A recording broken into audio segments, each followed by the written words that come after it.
হয়েছে। আপনারা আমাদেরকে জিজ্ঞেস করেন 5 আসনে তো কোনো হাক ডাক দেখি না, কারণটা কি? ভাই, নারায়ণগঞ্জের আসনই হচ্ছে 5টা আসন। এই 5 আসনের মধ্যে আমাদের তিনটা আসনের দল আমাদেরকে মনোনয়ন দিয়েছেন দলীয়ভাবে। আমি বিশ্বাস করি জোটবদ্ধ ইলেকশন হবে। আমি বিশ্বাস করি ইসলামী মূল্যবোধের সরকার গঠিত হবে।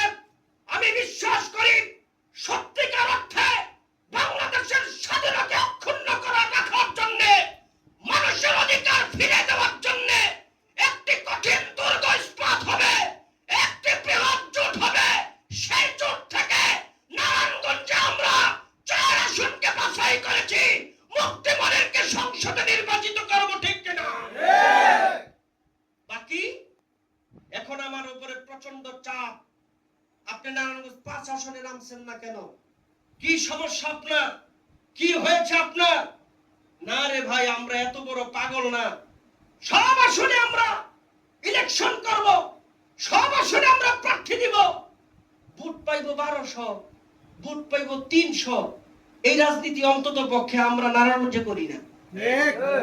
আমরা নারায়ণগঞ্জের রাজনীতি করি, আমাদের মূল টার্গেট হচ্ছে কাঙ্ক্ষিত ফলাফল নিয়ে আসা। তবে আমি বলি, নারায়ণগঞ্জ 5 আসনে যদি জোট আমাকে মনোনয়ন দেয় তাহলে আমরা 5 আসনে লড়াই করব।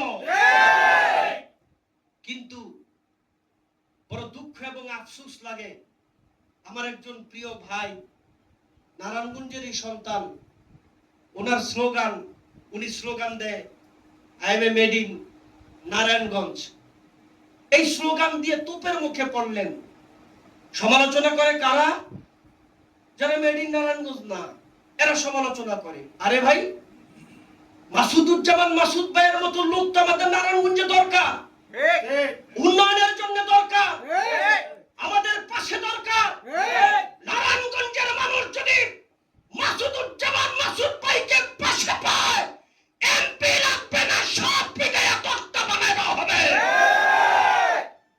মাসুদ ভাই এত ধৈর্য আপনি কোথায় পান?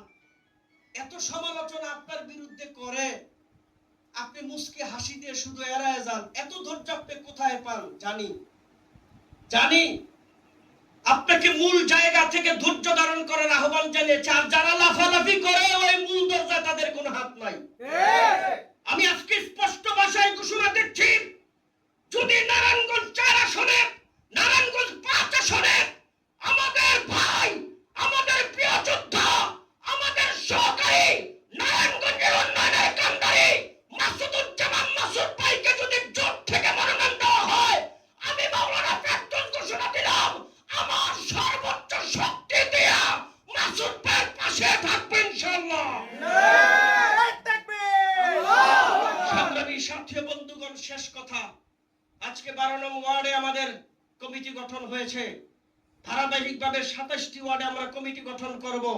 27টি ওয়ার্ডে কমিটি গঠন করে নির্বাচন পরিচালনা কমিটি আমরা গঠন করব। 5 আসনে নির্বাচন কমিটি গঠন হবে। 5 আসনে আমাদের সমস্ত দুর্গে আমরা কমিটির মাধ্যমে আমাদের কাজ অব্যাহত রাখব। আমাদের টার্গেট নারায়ণগঞ্জ 4, আমাদের টার্গেট নারায়ণগঞ্জ 5। এই 2টা আসন নিয়ে আমরা কাজ করব। জোট মনোনয়ন যদি মাসুদুজ্জামান মাসুদ ভাইকে দেয়, আমি আমার সমস্ত শক্তি নিয়ে তার পাশে থাকব। আর নারায়ণগঞ্জ 4 আসনে হবে আমাদের মূল লড়াই মুক্তিমণির কাসিমের বিরুদ্ধে। যারা তুচ্ছারটনা করো, যারা মনির কাসিমের বিরুদ্ধে আজে বাজে কথা বলো, দিন তারিখ গণনা করো, আমরা নির্বাচনে তোমাদেরকে দাম ভাঙা জবাব দিয়ে দিব। আমি আমার সমস্ত নেতা কর্মীদেরকে অনুরোধ জানাবো, আপনারা সোচ্চার হন, আপনারা রাজপথে সক্রিয় হন। আরো কাজ আমাদের বাকি আছে। আমাদের ওয়ার্ড লেভেলের সমস্ত কমিটিগুলি গঠন করার আহ্বান জানাচ্ছি এবং অচিরেই মহানগর কমিটি পূর্ণাঙ্গ কমিটি হবে। আমি সকলকে ধন্যবাদ জানাচ্ছি। আজকের এই সুন্দর আয়োজন যারা করেছেন তাদেরকে ধন্যবাদ জানাচ্ছি। যারা কষ্ট করে এসেছেন তাদেরকে ধন্যবাদ জানাচ্ছি। ভবিষ্যতে দেখা হবে রাজপথে, ভবিষ্যতে কথা হবে চোখে চোখ রেখে, সাংগঠনিক ভাষায়। আমরা খারাপ ভাষায় জবাব দিতে চাই না, কাজের মাধ্যমে নারায়ণগঞ্জে জবাব দিতে চাই। ভবিষ্যতে দেখা হবে। ওয়া আখির দাওয়ানা আলহামদুলিল্লাহি রাব্বিল আলামিন।